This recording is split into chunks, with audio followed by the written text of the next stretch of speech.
Alors, mon métier d'enseignant-chercheur, c'est très compliqué à expliquer. Non, en fait, c'est simple, mais les gens ne comprennent pas en général. Bon, l'enseignant-chercheur, c'est quelqu'un qui fait à la fois de l'enseignement et de la recherche. Donc, quand j'ai dit ça, ça n'avance pas plus. Donc, de l'enseignement et de la recherche. Pourquoi de l'enseignement et de la recherche? Et ce que je trouve très important dans ce métier-là, c'est que la recherche va nourrir l'enseignement et l'enseignement va nourrir la recherche. Donc ça consiste en quoi? La recherche, on a des objets de recherche, on va aller regarder un petit peu, bon, dans mon cas je travaille sur la jeunesse, les politiques jeunesse, la participation des jeunes, la pratique culturelle des jeunes, enfin tous ces sujets-là.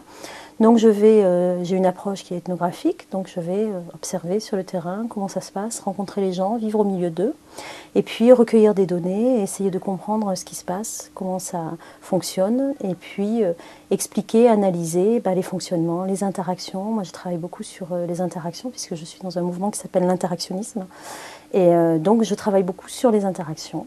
Et qu'est-ce qui fait qu'à un moment donné, par exemple, comment se construit une politique jeunesse?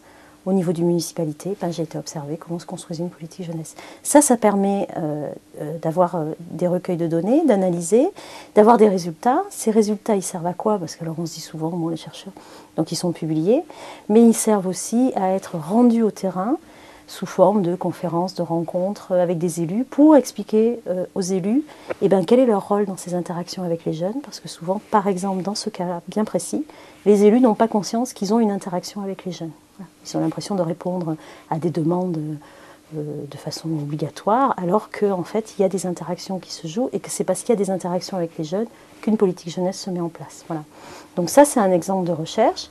Ensuite, ce travail-là de connaissance du public sur le terrain, je m'en sers dans mes enseignements pour expliquer aux étudiants comment ça marche, la socialisation, comment ça marche, l'interaction, comment tout ça se construit.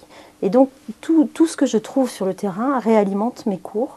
Et puis, mes cours par les questions, puisque moi j'ai des cours qui sont sous la forme interactionniste. Donc, je demande aux étudiants de participer. Ils ont le droit de m'interrompre quand ils veulent, de ne pas être d'accord avec moi, de discuter, etc. Et donc, ce cours-là enrichit aussi mes apports, mes recherches. Voilà. Et c'est ce va-et-vient qui fait qu'on a ce travail-là.